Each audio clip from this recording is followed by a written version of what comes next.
You're not afraid of the dark, are you? My God, it's full of stars. Quite an experience to live in fear, isn't it? You have to consider the possibility that God does not like you. He never wanted you. In all probability, he hates you. It's not the worst thing that can happen. It isn't.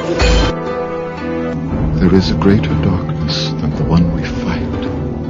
It is the darkness of the soul that has lost its way. The war we fight is not against powers and principalities. It is against chaos and despair. Greater than the death of flesh is the death of hope. The death of dreams. Against this peril we can never surrender. The future is all around us, waiting in moments of transition to be born in moments of revelation. No one knows the shape of that future or where it will take us. We know only that it is always born in pain.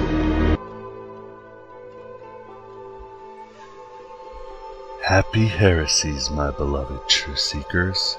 Welcome so much to Aeon Byte, formerly known as Coffee, Cigarettes, and Gnosis, but hitherto as politically incorrect as trans fats, individual rights, and believing that any archonic government or church can solve your material problems. Welcome so much to the virtual Alexandria, your cyber Xanadu, where we broadcast the elegy of the Gnostics and their brethren in the esoterica through the GodAboveGod.com. All right, you primitive screwheads, listen up. This is approximately Saturday, October 18th, 2008. Somewhere in that speck of dust called Earth, floating in a more universe, but in reality beaming from an overlying dimension where all roads of possibility meet at the cross of light. I can do anything I want. And so can you. And yes, Montresor, we are the Gnostics, the veterans of 1,000 psychic wars, who have set the controls to the heart of the sun. We run with those searching for the truth and avoid those who have found it. We don't suffer from insanity but revel in it. We write our own gospels and live our own myths, accepting that most of it is a tragedy where amidst the ruins of our lives and civilizations we can learn small lessons for posterity on the triumph of the human imagination. Perhaps perceive with our dying breaths the never-failing but wilted glitter of love, and where small atomic sparks of goodness and divinity will dart up beyond creation itself into a home of perfect harmonious reality. Ernest Hemingway once wrote, "The world is a fine place and worth fighting for." I agree with the second part. Jesus ended hung on a tree. Odysseus squandered most of his life. Neo and Oedipus lost their sight and all they loved, although in the end saw more than most mortals. Krishna was unromantically shot accidentally by a hunter's arrow. Zoroaster was murdered during a ceremonial trance, and even the Buddha is said to have choked on a piece of pork. Arthur lost his kingdom, Hamlet his sanity, and Luke Skywalker still has a bad late 70s haircut. But if you look closely at their tortured destinies that seem like the gains of vainglorious gods, you'll experience the stirring victory these and so many other heroes had over time and space and death and destiny and history and all the elements that smother our lives into something even worse than tragedy, and that is the mundane. I feel like I was meant for something more than this. I want to do something with my life. I want to be somebody. That is the true calamity. To be a blip in the radar, a forgotten corpse in the end, with flowers thrown on our graves once in a while, or pissed on by drunken emos. A passing story swallowed by the gales of humanity's need to replicate, copy itself into conformity. See, it's no good, Monty. We've all got to be alike. The only way to be happy is for everyone to be made equal. So are you a hero? Are you one to give your life to a cause that will be forgotten? Are you willing to trade your sanity in to brighten the life of an anxious teenager who has forgotten how to dream? Are you ready to face failure at every corner and be mocked by the elite of society? Are you going to find direct experience with the divine instead of carnal hobbies that further neuter your godly genitals?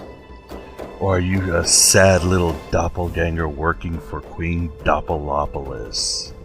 Save it for Queen Doppelopoulos. If your answer involves helping and changing the world, you are the latter. Sorry for the splash of antifreeze on your face. If your answer involves unleashing the Bacchus god within you and forcing Jehovah and his angelic mafia to bring their war into your existence, then you might be a hero, a Gnostic, a champion eternal, the one who will fight the good fight, keep the faith, and cross the finish line.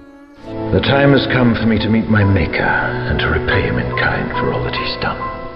Lastly, if you are thinking that if I change myself, the world will change with me, you're hopelessly off a degree and into the arcades of New Age, or whatever the fudge it calls itself these days. It's more subtle than that, but I'll let you figure it out. There's always a choice. There has to be. If it's all fate, then we're just going through the motions and none of it means a damn thing. But let us not tarry anymore with my dreadful sermons, and enjoy Aeon Byte with our topic and guest in this eternal now. With us is Marvin Vinning, author of the recently published Jesus the Wicked Priest. This is a well-written and researched labor that took Marvin 14 years to craft. Very little scholarly gristle, plenty of virgin revelations on the Dead Sea Scrolls, and even an inspirational message tucked away in many of the pages.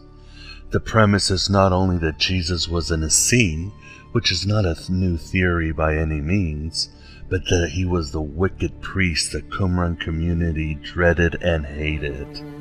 There's no pleasing some people. That's just what Jesus said, sir! Not because Jesus was a dickweed or against traditional Judaism, but the opposite. He was too good, too much of a pacifist, too much of an egalitarian, and too much into allegorizing the Torah in ways that got the goat of the radicals of those days. Again, think of the tragedy of those who write their own gospels and live their own myths. Individuality and fairness are two qualities that humanity cannot tolerate in their factories of Xerox mannequins. You're all individuals! Yes, we're all individuals! For more information on Marvin and Jesus the Wicked Priest, please visit his website, marvinvinning.com, the last name being Vining. You can find long excerpts on the work, ways to interact with Marvin, and other morsels that should keep you as busy as a Japanese beaver. Yes, I know what a lot of you are thinking. Here's yet another Jesus theory besides, Jesus the cynic, Jesus the magician, Jesus the revolutionary, Jesus the hippie rabbi, Jesus the space alien, and so forth. Go ahead, be crucified, see if I can. But you have to consider a couple of points before you roll your third eye, my beloved true seekers. The first point is that Dead Sea Scrolls scholarship has trickled down like tar on a wall for the last 60 years for a plethora of reasons, some that border on conspiracy theory turf.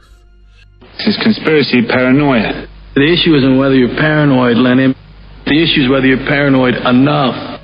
People like Marvin are breaking open many of its codes that helps us understand the rich loam from which perhaps many faiths arose, and garnish us with a snapshot of that dysfunctional marriage between Judaism and the Greco-Roman world. What have the Romans ever done for us? Brought peace. Oh, peace! Shut up! Any way you look at it, it's just doggone fascinating for those interested in the X-rated truth of the ancient past. Secondly, and before you switch to a podcast about a documentary on My Dinner with Andre, if you look closely and inspect Marvin's book and our interview, you'll apprehend that it's not really about Jesus the Essene, but the kind, mindful Christ that the Gnostics and many early Christians revered and emulated. This is the enlightened Savior. We all look for our soulmates throughout our lives. This Jesus, this great man, encountered a soulmate in every person he met. Imagine being able to do that in your daily life, my beloved truth seekers. The wonder would never end. This is the Jesus of the Beatitudes, the one who said, love your enemies, forgive your neighbor, embrace the kingdom of God within you, and give your life for a gentle crusade for the least of your brothers, because that is the way to separate yourself from your lower self once and for all. If we live our lives the right way, then every single thing we do becomes a work of art. I think you'll notice this Jesus in Marvin's works and words. The historical Jesus is lost forever in the glaciers of history, but the indwelling Christ of ageless truths never left your real essence, dies for you every day, and whispers gnosis in your ears whenever you're not distracted by the black iron prison of zebra. That God does not like you, never wanted you. In all probability, he hates you. Like the Gospel of Philip says, Christ came to ransom some, to save others, to redeem others. He ransomed those who were strangers and made them his own. And he set his own apart, those whom he gave as a pledge according to his plan. It was not only when he appeared that he voluntarily laid down his life, but he voluntarily laid down his life from the very day the world came into being. Then he came first in order to take it, since it had been given as a pledge. It fell into the hands of robbers and was taken captive, but he saved it. He redeemed the good people in the world as well as the evil. No one knows what it means, but it's provocative. Or another great passage from the Valentinian scripture. Jesus took them all by stealth, for he did not appear as he was, but in the manner in which they would be able to see him. He appeared to them all. He appeared to the great as great. He appeared to the small as small. He appeared to the angels as an angel, and to men as a man. Because of this, his word hid itself from everyone. Some indeed saw him, thinking that they were seeing themselves. But when he appeared to his disciples in glory on the mount, he was not small. He became great, but he made the disciples great, that they might be able to see him in his greatness. Jesus is a projection of what is best and worse in you.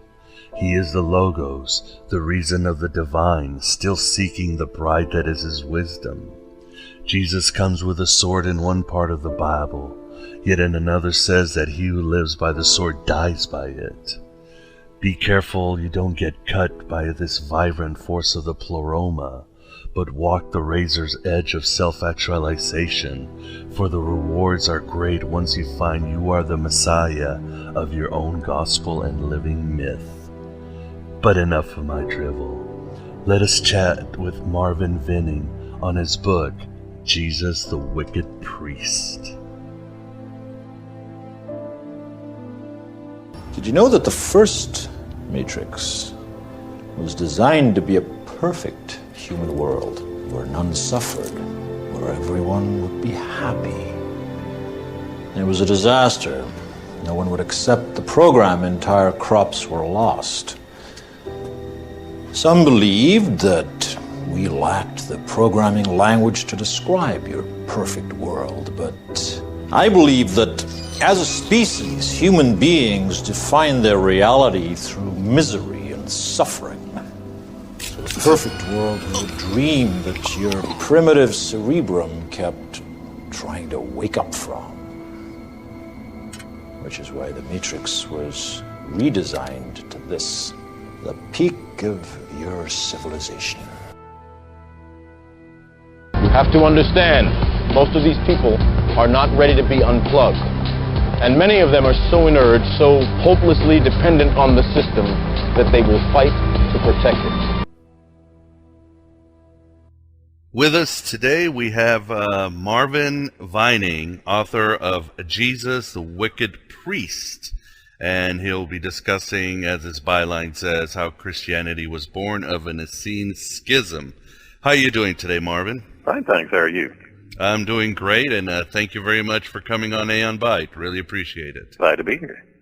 Why don't we start with, in your book, Jesus, the Wicked the Priest, you say that the Dead Sea Scrolls is the most important religious archaeological discovery of our times. Why do you say that, Marvin?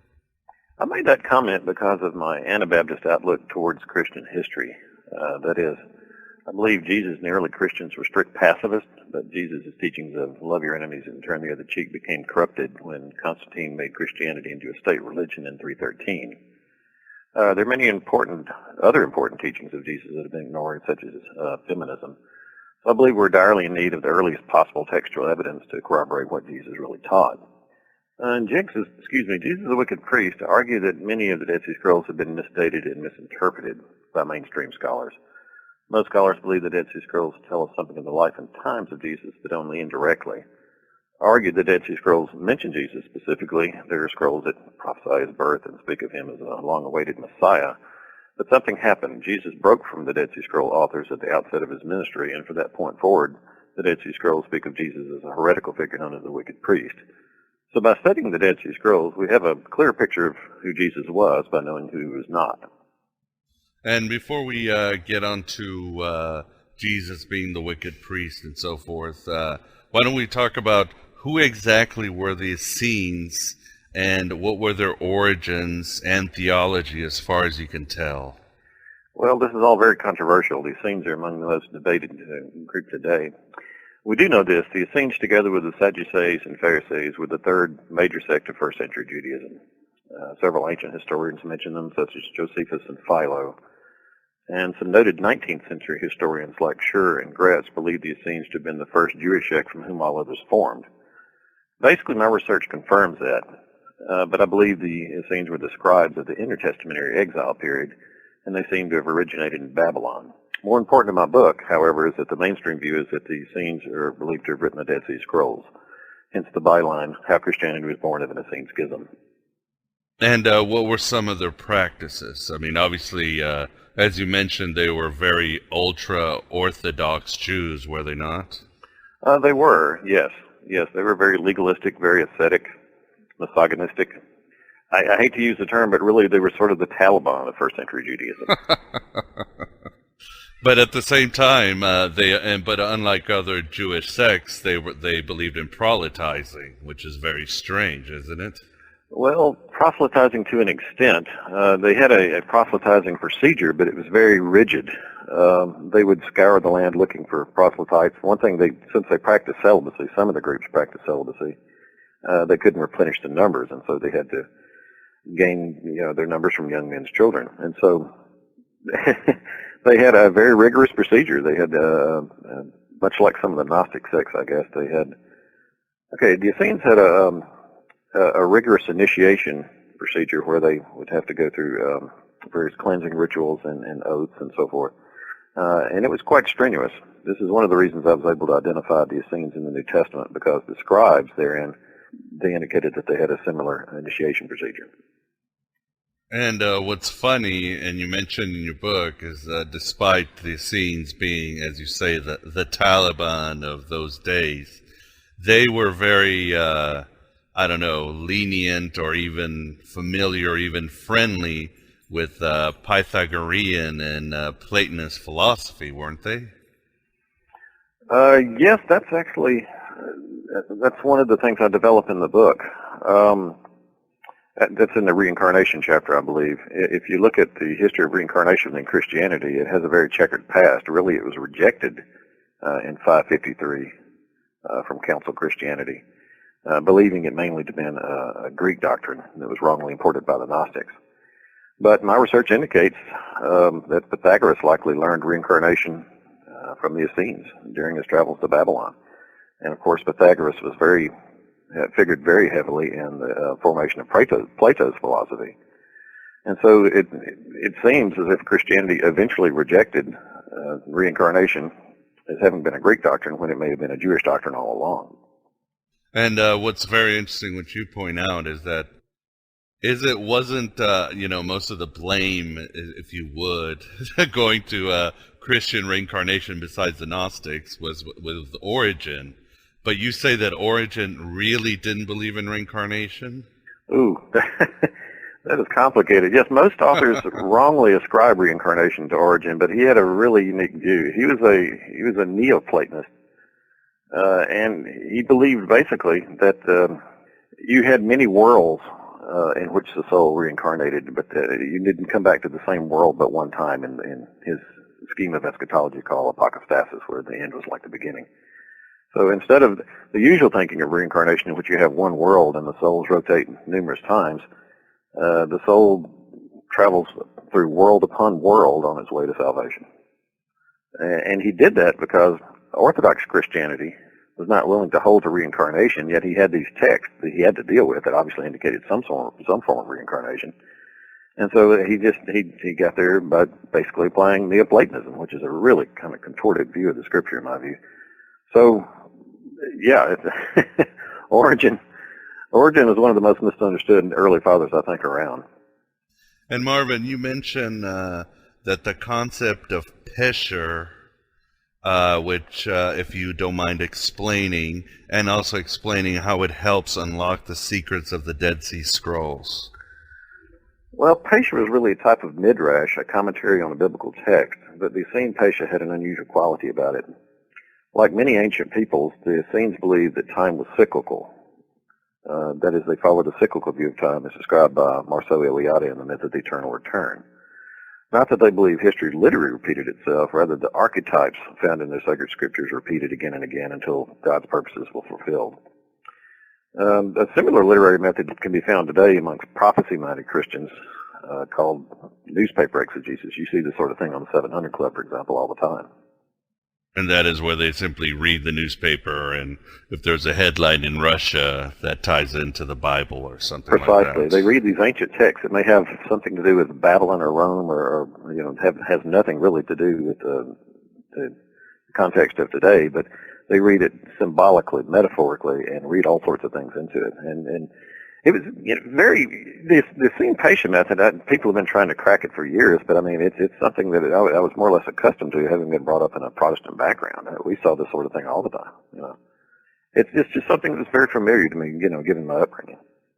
And so the Essenes weren't just, militant Jews who broke away from the temple priesthood, but the bottom line is that they were Messianic Jews. They expected the kingdom of God and the Messiah to come as soon as possible, right? Well, yes, but they were indeed militant. That's one of the reasons that Jesus broke from them. Their Messianic interpretation of Jesus was for him to be a royal figure and come and conquer the Romans. And in other words, they were Zionists. They really didn't believe they believed in universal justice and so on, but only really by establishing Israel as a world power first, and then the Messianic age would ensue after that. Whereas Jesus opted for the path of the suffering servant and nonviolence, and he really just turned all their Messianic expectations on their ear. And you kind of gave away one of my questions, and is that you write, because as you said, there's so little by historians written about the scenes, but you posit the scenes are actually prevalent in the New Testament. Where do we find them? You mentioned the scribes. The scribes, right. Yeah, why do you think the scribes, Marvin, are the Essenes? Oh, this is pretty detailed hermeneutics. I start by basically taking a proof text from Otto Betz. He developed the idea that the Herodians, this is a group that's found 3 or 4 times, I think, in the Synoptic Gospels, that the Herodians are sometimes the Essenes, that the Herodians are the Essenes. And he develops a passage where Jesus healed a man in the synagogue with a withered hand, and the Herodians immediately rushed out with the Pharisees to plan his death.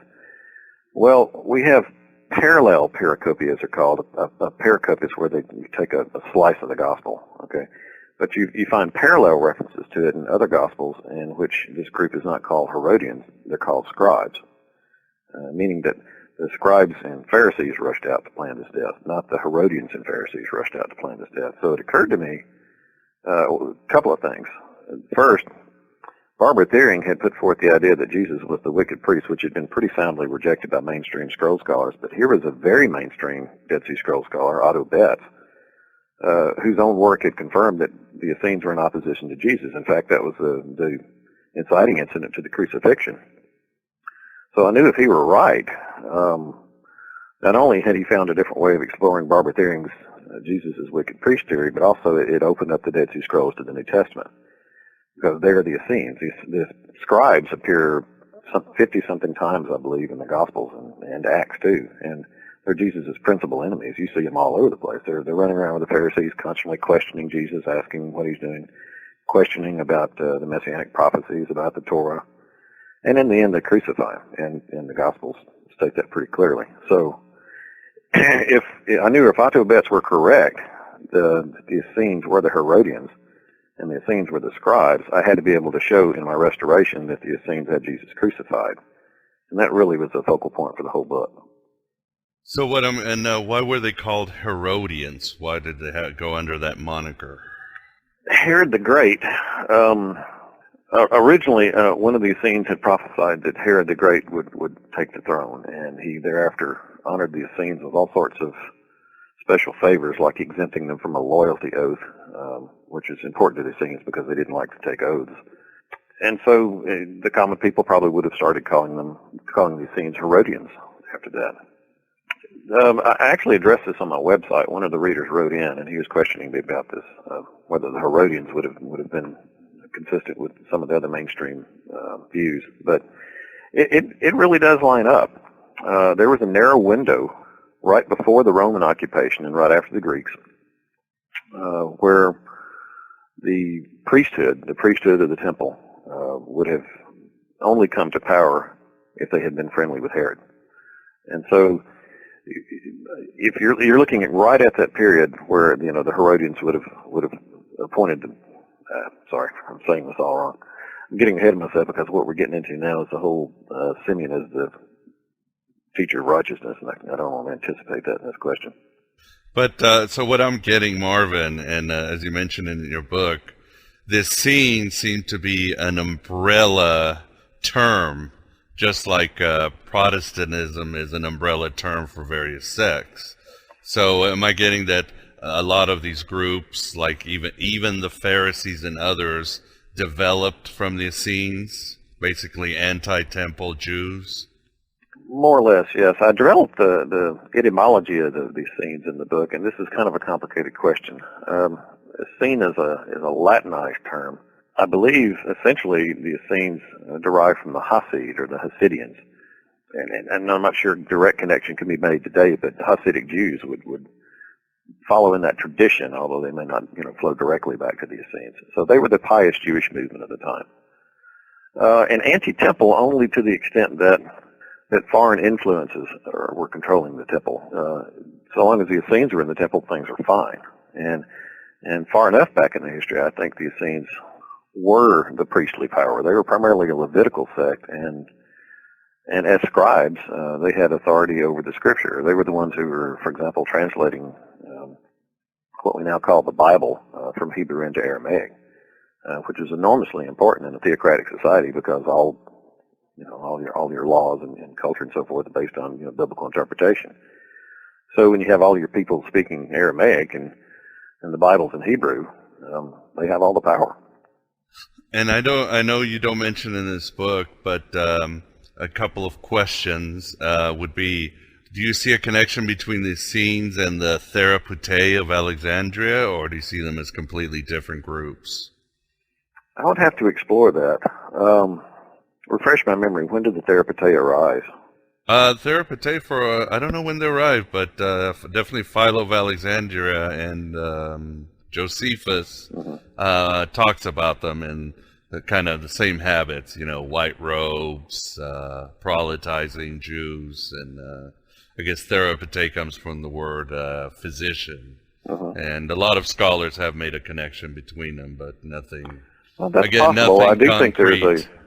think there's a connection between the Pythagoreans and the Essenes. There are a lot of similarities there. Their dress, their vegetarianism, asceticism, reincarnation. Generally speaking, though, at some point in their history, the Essenes became intolerant of Greek-speaking Jews because of their foreign ways. This was the pious Jewish movement. They're the fundamentalists. They're the ones who try to adhere to the strict, true version of Judaism as they understood it. So those Greek-speaking elements of early Christianity, for example, they would have utterly despised. And I think that gets us into the furious young lion, if you wanted to ask some questions about that. Yeah, that's coming up. And but on another side note, what about the zealots? Were they, you would think, like the Sikh movement of Hinduism, or were they the militants of the Essenes, or just a rogue group? Well, the Essenes were a very broad group. There were 2 or 3 divisions within them that we know of, and I think it very possible that zealots could have been an offshoot of the Essenes, yes. Marvin, what characteristics makes Jesus pre-schism an Essene, especially looking at the Bible, perhaps? Okay, you mean what similarities does Jesus have with the Essenes? Right. Well, the 4 Gospels show that Jesus taught distinctively Essene doctrines, such as strict prohibition of divorce. Jesus was apparently celibate, and the Essenes was the only Jewish sect who practiced celibacy at the time. Both he and his followers used the same phraseology or concepts as the Essenes, like the term Holy Spirit, that you don't find in the New Testament, but it was found abundantly in the scrolls, or sons of light, sons of darkness, reflecting the Zoroastrian influence found in the Dead Sea Scrolls. And Jesus was cousin of John the Baptist, who many scholars, including myself, have held to be an Essene. Likewise, James, I believe, was also an Essene. So you have familial connections, doctrinal connections, and many things that suggest Jesus was an Essene. Well, one question would be, the Essenes, weren't the Essenes dualists, while Jesus was not a dualist? Right, that's one of their differences. And there are many, many such differences. Yigael Yadin called the relationship of Jesus and the Essenes a historical paradox. Despite those similarities I just mentioned, there are so many differences that it almost suggests a schism, and he was really one of the first to recognize that. For instance, the Essenes rigidly followed the law of Moses, and early Christians were known to relax the requirements of the law. The Essenes were ascetic, which indicates a dualist worldview, and Jesus was not. In fact, Jesus was even called a glutton and a drunkard. The Essenes were misogynist, which also indicates a dualist worldview, whereas Jesus treated women as equals and took them on as disciples. And of course, the Essenes were puritanical Zionists, whereas Jesus opened his ministry to all the Gentiles as if he were trying to open Judaism itself to the Gentiles. Most importantly, however, the Essenes were militant, and Jesus didn't choose that path at all. He chose the path of the suffering servant, universal love, nonviolence. That's the biggest doctrinal difference between Jesus and the Essenes, and one that really can't be stressed enough. Just universal love. You don't find anything like that in the Essenes.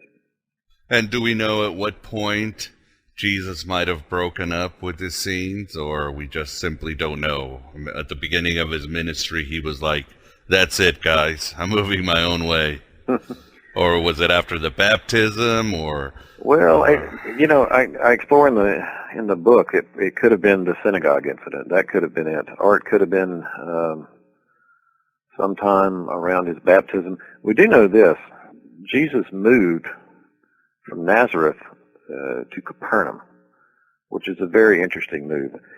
Capernaum would have been sort of a cosmopolitan town, and really they practiced a Hillelian form of Judaism there, whereas Nazareth, most people believe, was more of a fundamentalist, pious Jewish teaching town. So that move itself indicated just a major theological shift in Jesus personally. I think probably if one were to, to find the exact time of the shift, I don't know. I think there may be some reference to it in the 40 days wandering in the wilderness where Jesus encounters Satan and Satan tempts him. I believe it's altogether possible that the Satan figure there may have been the teacher of righteousness, the leader of the Essenes. And also, do you think Jesus would have shared in the apocryphal scripture that the Essenes followed, like the Book of Enoch? Most definitely, yeah. I think probably the term Son of Man that comes from the book of Enoch, Jesus is certainly familiar with, the Messianic expectations of Enoch. In the book I discuss the similitudes of Enoch. Now these are sections that were not found in the copies of Enoch found in the Dead Sea Scrolls. But we do find them later, which suggest Christian interpolation. And that's very interesting because in the book of Enoch, Enoch is identified as the Messiah. So Jesus using that term Son of Man in reference to Enoch, I believe, is a reference to his possible reincarnation as Enoch, which I develop in the book. And getting into some of the juicy parts, Marvin, who was the furious young lion that the Dead Sea Scrolls speak about? In my view, the furious young lion was Saul of Tarsus, later known as the Apostle Paul. The Naum Pesharim describes how the furious young lion persecuted the seekers of smooth things. I believe this to be a description from the Essene point of view of the persecution of the early Christians described in the book of Acts.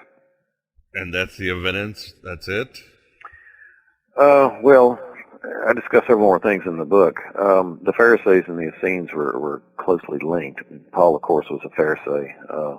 Paul was intolerant of Greek-speaking Jews at the early point in his career, and certainly the Essenes would have been intolerant of Greek-speaking Jews. Paul would have been pious. He would have been legalistic.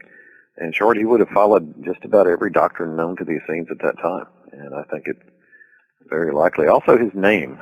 This goes back to the Essene patient method. They look for typological similarities in their patient method, lining up people in their current day with scriptures and prophecies and so forth that they found in the Bible, or the books that later came to be known as the Bible.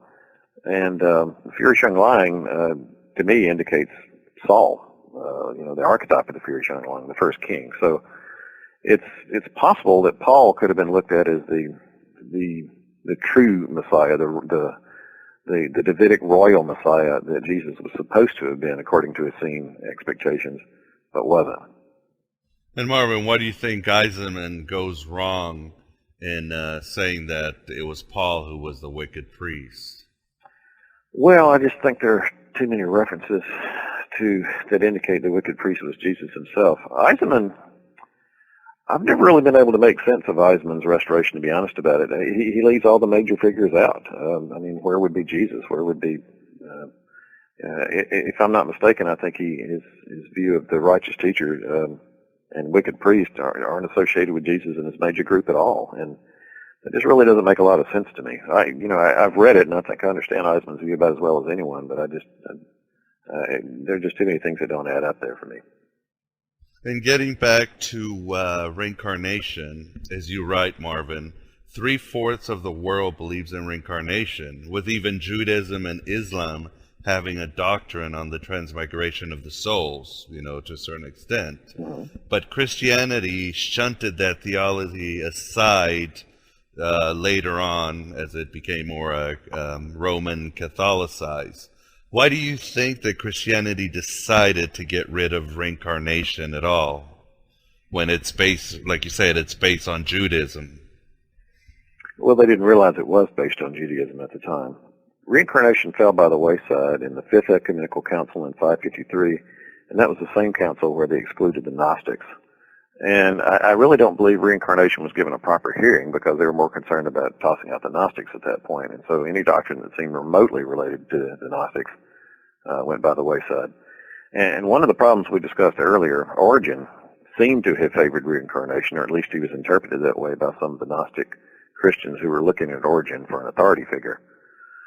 And so this was the point in which Origen's teachings were really thrown out of the church, and I think that was a shame because Origen was a tremendous theologian. Many say the first systematic theologian of the church. So reincarnation just really fell by the wayside more or less as an accident. It had to do with getting rid of the Gnostics, and unfortunately there's just too much association with the Gnostics. What are your views on reincarnation? Well, I came to believe in reincarnation long before I started studying the Dead Sea Scrolls. I've always found those references there. It's just a question of how to interpret them. For example, Jesus expressly identifies John the Baptist as Elijah. And in John 3, he speaks of being reborn. The wind blows where it wills, and you hear not the sound of it, so it is as one who is reborn. Reincarnation, the word reincarnation is a French term, of course, and I don't think it came into use until sometime around 1700s, perhaps something like that. So you don't really find reincarnation in Buddhist texts either. Given that, I mean, John 3 is one of the more clear references to rebirth I think one could ever hope to find. And there are various prophets who must have been reincarnated in order for Jesus to have been the Messiah, for example. If you go to a Jewish home to this day, they'll set an empty place setting for the expected guest, Elijah. The literal bodily return of Elijah is expected before the Messiah. So Christians are really shooting themselves in the foot when they deny reincarnation, because you can't argue in good faith to a Jewish person that Jesus was the Messiah unless Elijah literally preceded him. And how would as a Christian, and I come up to you and I'm a Christian, and I say, I believe in reincarnation, but how does it work? Is there a biblical term for karma? That energy or that, that baggage or reward that you take until you are ready to enter the kingdom of heaven? How would you explain that to a layman? Karma. I do develop this in the book, but it's difficult to apply that term because, of course, you're talking about a term that arose in the Indian continent and has an altogether different meaning there, I believe. For example, Buddhism, their understanding of karma is different than Hinduism in that one is trying to undo the things which make one a person, so you become a selfless person. Whereas in Hinduism, one's trying to attain the Atman Brahman. So in Judaism, I think the emphasis is upon sin. And you can't meditate it away, you can't work it away. Judaism basically teaches that your sin remains until it's personally forgiven, which is what the Day of Atonement is all about. We just had the Day of Atonement 2 days ago, in fact. And Jesus offers a unique solution to that. He says, if you universally forgive, your sins will be forgiven. And that's not really just if you think about it. I mean, how does forgiving everyone really, remove your particular sin? But nonetheless, that's the formula. I think that's a great mystery of the Christian faith. Those are our unique teachings on karma. To be forgiven, forgive. If you want to be treated justly, be just. It's basically universal love. If you feel it, if you do it, if you accept Jesus as universal love and forgiveness, you learn how to do it, and then your sins are forgiven you. And then it's outside of the wheel of time and space, the wheel of suffering. Yeah, well, one of the ways I explain it in the book, I try to relate it to a Jewish audience when I describe the universal Day of Atonement. In Judaism, there's believed to be a final Day of Atonement in which all mankind will universally forgive one another and will begin again in paradise. And so I relate the kingdom of God that way. I think, when we all finally do forgive one another, and you could think of this in terms of collective karma, then all your individual karma is cleansed. For the Christian, to accept that, it's something you accept by faith. You accept your karma will be cleansed at the end of time, but it's yours now. It's yours by grace. That may be a little different than the traditional formula, accept Jesus and be saved. But one of the things I think we really ignore is that to be saved, you have to forgive. To be forgiven, you must forgive. We say that in the Lord's Prayer all the time, but we ignore it. Forgive us our trespasses as we forgive those who trespass against us. It's one of the most ignored teachings probably in all the Bible. Yeah, that and the Beatitudes. Exactly. And turn the other cheek. Exactly. And love your enemies and all those other good ones. Oh, well, you bring up a really good point. In reference to the Essenes, in the book I discuss likely the Beatitudes were taken from Essene teachings, which Jesus then adapted. One of the teachings in the Sermon on the Mount, for example, Jesus says, you've heard it say, hate your enemies, but love your friends. But I say, the question is, who in the heck is Jesus talking about? You never find anything in the Old Testament about hating your enemies. You don't find it in the Mishnah either. So what Jewish group, or what group at all, could he have been discussing there? And now seems clear that Jesus was discussing the Essenes, because that doctrine is clearly found in the Dead Sea Scrolls. Their priest would arise every morning and curse the Gentiles and the evildoers and so on. So it seems likely Jesus was addressing Essenes in the Sermon on the Mount, who are soon to follow him. Who do you propose was the Dead Sea Scrolls' famous, or maybe in your point, infamous teacher of righteousness? Simeon, the former high priest of the temple in Jerusalem. But an explanation of that is pretty complex and probably best deferred to the book. Also, I don't want to spoil the ending, which I think if I went ahead and explained the teacher, I could do. So a little mad at Larry Gates on that, by the way. You may notice on Amazon.com, he went ahead and gave the whole ending of the book away. Oh, dear. I said, Larry, how could you do that? But You also have a very compelling chapter of the secret role of Gabriel in the virgin birth. What is it about, Marvin? there are ancient Jewish texts, some of them found in the Dead Sea Scrolls, that describe how angels slept with human women in order to produce heroic offspring. The mysterious Melchizedek, for example, is described as having an angelic father and a mother who died in childbirth. This could explain why the New Testament's letter to the Hebrews speaks of Melchizedek as having neither father nor mother. Well, my Dead Sea Scroll research revealed that Jesus was probably conceived in this way. That is, an Essene high priest believing himself to be the incarnation of the angel Gabriel impregnated young Mary. So this was a commonplace thing. It was a way of keeping the royal line going. Perhaps, honestly, that royal line deal, my publisher put that on the back of the book. I never would have described it that way. I'm not sure if it was a royal line so much. It's just that this figure who believed himself to be the angel Gabriel believed that he was, bringing about the birth of Messiah, and because there was this tradition in Judaism whereby these angels would produce divine heroic offspring. I believe Noah was born that way too, if I'm not mistaken. So, point is, there's a tradition in place. There was a tradition in place at the time whereby these angels would, sleep with human women. But the key to the thing for me was discovering that the Essenes likely believed these angels are real people. There's a whole list of angels described, Melchizedek and several angelic figures that are supposed to come down and lead the army, the sons of light against the sons of darkness in the big apocalyptic war that was about to take place. They believe these angels are real people. They're walking around flesh and blood just like you and me. Oh, and Marvin, I'm sorry to go back once again to reincarnation, but what is your answer in the epistle to Hebrews when it specifically says that a man shall die only once? I think that verse is read out of context. If you look at the book of Hebrews, one of the curious things about the book of Hebrews is it's there basically to argue for the supremacy of Jesus. It argues that Jesus is superior to the angels, to the prophets, to Moses himself. But strangely, it equates Melchizedek with Jesus, which raises the question, why in the world did that author do that? And I believe that the author of Hebrews is trying to make the subtle point that Jesus is Melchizedek incarnate. So if you read that particular verse, it's written for man wants to die and then comes a judgment. In context, what I believe they're discussing there is how Jesus will not return again and again, but will return at the end times. That's specifically a verse in reference to him as the high priest who has made perfect sacrifice and atonement now and will come again in the end times. It's not necessary for him to return repeatedly as he had before. And is it your contention that basically it was the Essenes who were behind the passion of the Christ or his crucifixion? Primarily, yes. And is this recorded in the Dead Sea Scrolls at all? Any hints of that? It is. It is. I actually have a couple of verses here.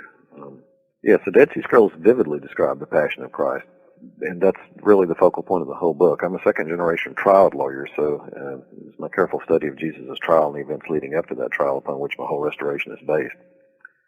For example, the Psalms Pasha describes Jesus' suffering under Pontius Pilate.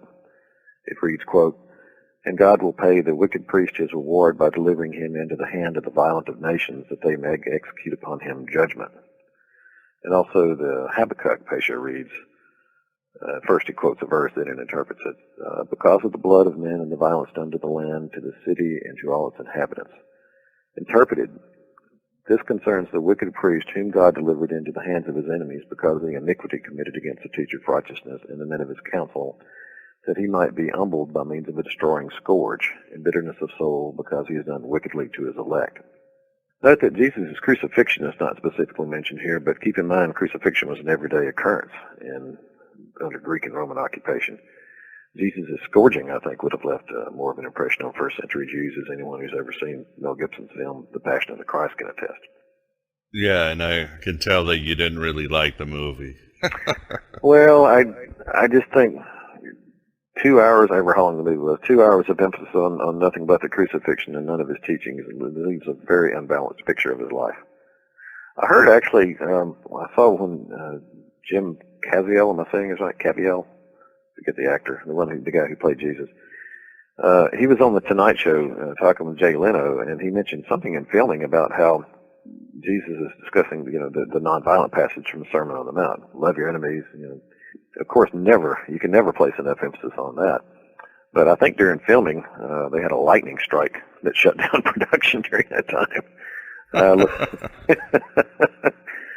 look back at that and I said, well, God's exclamation point on the show. You really should have stressed that more. And Marvin, what are your views on the connection between the Essenes and the Gnostics?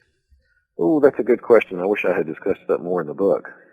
Well, as we discussed earlier, Pythagoras got much of his doctrine from the Essenes, and Pythagorean doctrine figured heavily in the formulation of Plato's philosophy. Scholars generally think that much of Gnosticism is rooted in Plato.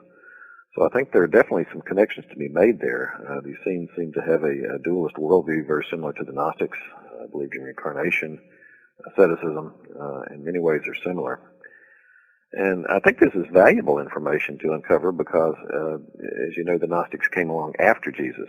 So if we see how Jesus would have, I think we get a better idea how Jesus would have reacted to the Gnostics by looking at how he reacted to the Essenes. Some of their doctrines were consistent with his, some not so. I think really by looking at the Essenes, we can get a much, much better feel as to how Jesus would have encountered the Gnostics. And Marvin, why has it taken, so long? It seems only not recently has all this scholarship, including yours and others, come out on the Dead Sea Scrolls. Why did it take so long for this all to come out to the public? You mean that there's a connection between the Dead Sea Scrolls and Jesus? No, just being able to get translations and getting into the hands of scholars and all that. Oh, that's a long story. Dead Sea Scrolls were discovered 60 years ago at this point. I've been working on my book for like 14 before it was finally published. One of the problems is when the Dead Sea Scrolls were first discovered, there was an official editorial team that had complete control, and they really, really drug their feet about getting those matters published and so forth. I don't necessarily believe there was any sort of conspiracy to suppress Christian connections with the scrolls. I really don't think that those early scholars knew what they were looking at, to be honest. But it just took a very long time for the work to come to light, and there have only been a few of us scholars who have been willing to explore a Christian connection, or that have been convincing enough, rather, And to be honest, I'm still not getting a whole lot of reviews at this point from mainstream scholars. James Tabor, he gave me a nice review on the back of my book, but a lot of people look at him as sort of a controversial scholar in and of himself because he was the technical advisor for the tomb of Jesus that they discovered a while back. They did a show on that on the Discovery Channel, yeah. So and of course, Barbara Thiering, Robert Eisman, those two are really looked at as renegades. We discussed Robert Eisman earlier. Really, in terms of agreement, there's a lot more agreement between Barbara Thiering's views and mine, although we differ on some of the details. But she believes Jesus was the Wicked Priest of the Dead Sea Scrolls, like me.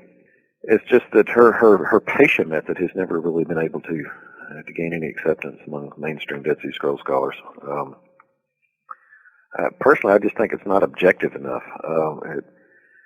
She sort of reads Dead Sea Scrolls a lot like, let's say Tom Harper, for example, reads the New Testament. He just thinks there's so much symbolism there, so many metaphors and so forth, that Jesus may not even have been a historical person.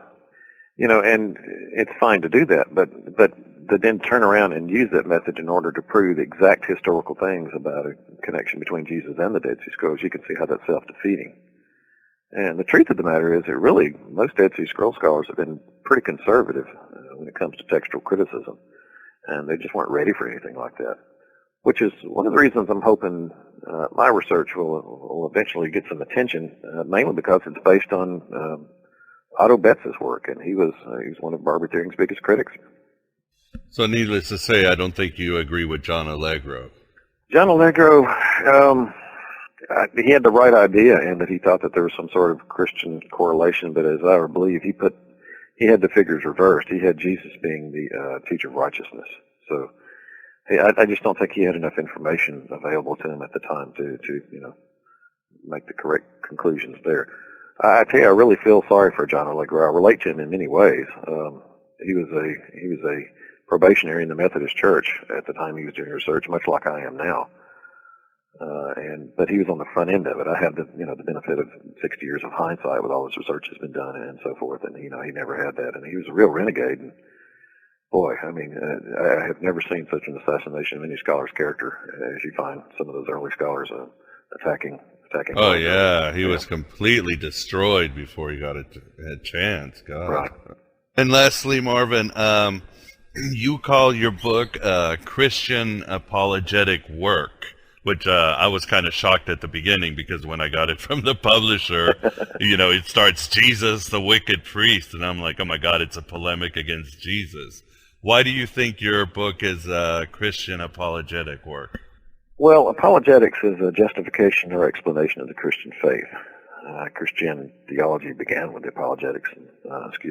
Christian theology began with the apologist, and I believe it will end with the apologist. Mainly, I think of myself as a Christian theologian whose goal it is to recover and teach the authentic gospel. And you'll note I say in the book that my goal is not to convert anyone to the Christian faith in its present form. Rather, my goal is to reform the Christian faith in order to make it worthy of conversion. To put that more bluntly, I would very much like to convert Christians to Christianity.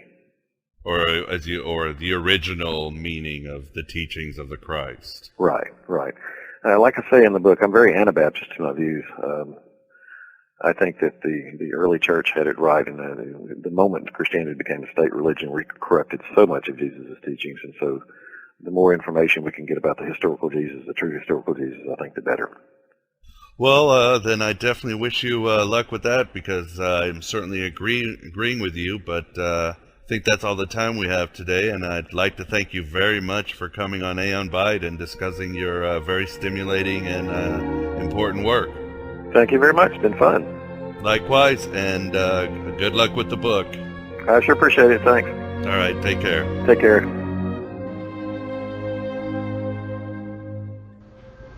I realized that I always defined myself in terms of what I wasn't.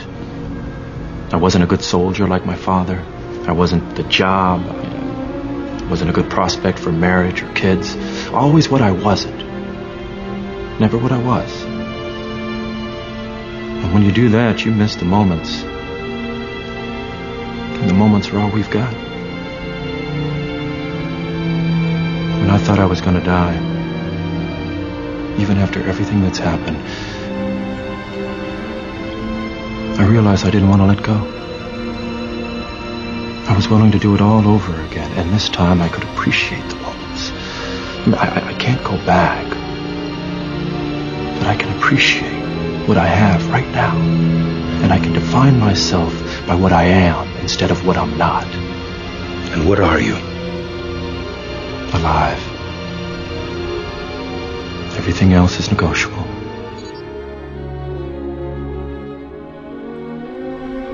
And there you have it, my beloved truth seekers. Marvin Vinning on his new book, 14 years in the making, entitled Jesus the Wicked Priest. A compelling argument that also gifts us with the paradoxical culture of the Essenes. Take from it what you will. Again, to gain more information on Marvin and his book, please visit marvinvinning.com. Again, the last name is Vining. And we are still the Gnostics, although perhaps some of you have converted to the various Neo-Essene sects that have sprouted in the back alleys of the esoterica. Never underestimate the power of the Schwartz. I always find it amusing how many Christians want to get back to more Jewish roots, but end up in the Orthodox Sadducee porticos, yet another trap of the demiurge. They transform themselves into nothing more than burlesque Jews for Jesus, praying for that third temple that will never come. They become Messianic Christians who expect Jesus to come back more like the fiddler on the roof than an angel of wrath, and act outwardly like pious rabbis, but inwardly like judgmental Pharisees. They ultimately embarrass both the Christians and Jewish traditions. I'm sure you've met some of them. We will not live by your commandments. We're free. There is no freedom without the law. They just don't get it, like Marvin explained, how married to paganism and Hellenistic thought Judaism really is and always will be. No religion sprouted from a vacuum. And they won't accept that the only way to acknowledge the cosmic Christ in a Jewish worldview is through the Kabbalah, which most Orthodox thinks is just another form of magic. But like they say, we practice religion, they practice magic. And they suffer not a witch, not a mystic, and not a Gnostic to live, paraphrasing the Old Testament. If there is a God, he did not mean this to be so. But we are the Gnostics, right? So far. Except those of you running to become Neo-Essenes or Neo-Ebionites. We are the torchbearers of Simon Magus and the paladins of Hypatia of Alexandria. We've chosen the brutal gauntlet of enlightenment and left all childish things behind, except for the child we once were, when even the shape of the clouds were messages from the divine imagination we all came from. Why are you messing with the fantasy?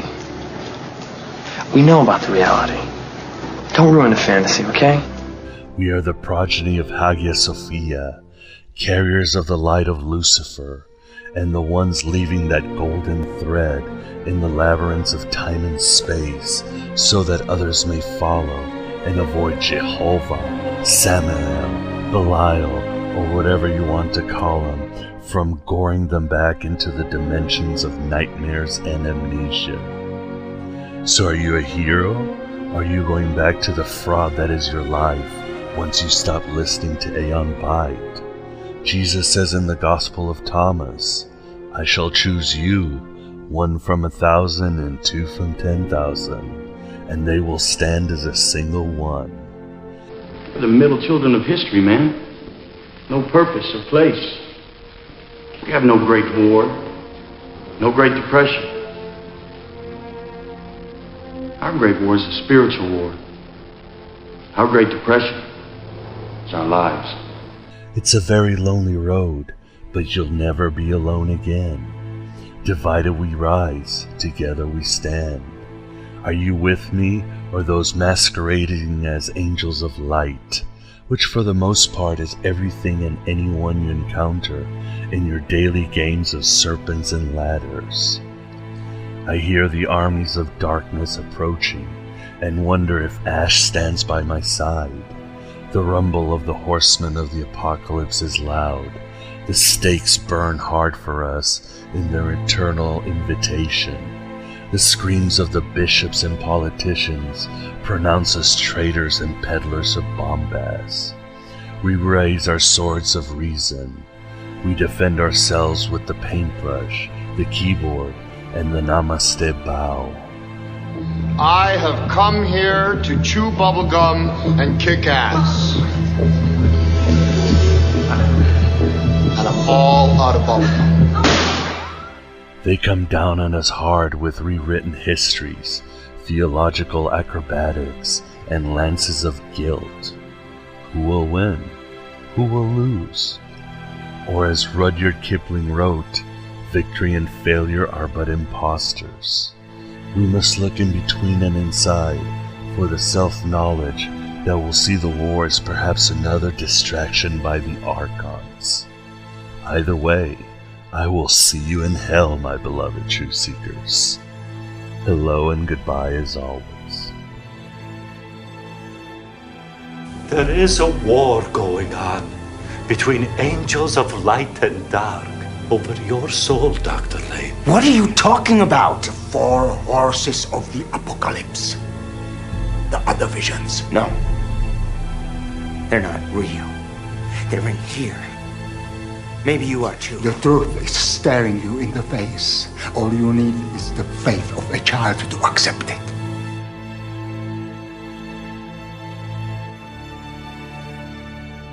I was Judas, betraying Christ to be crucified. I was Hitler, leading millions to the slaughter. And I was the drunken driver who killed your mother.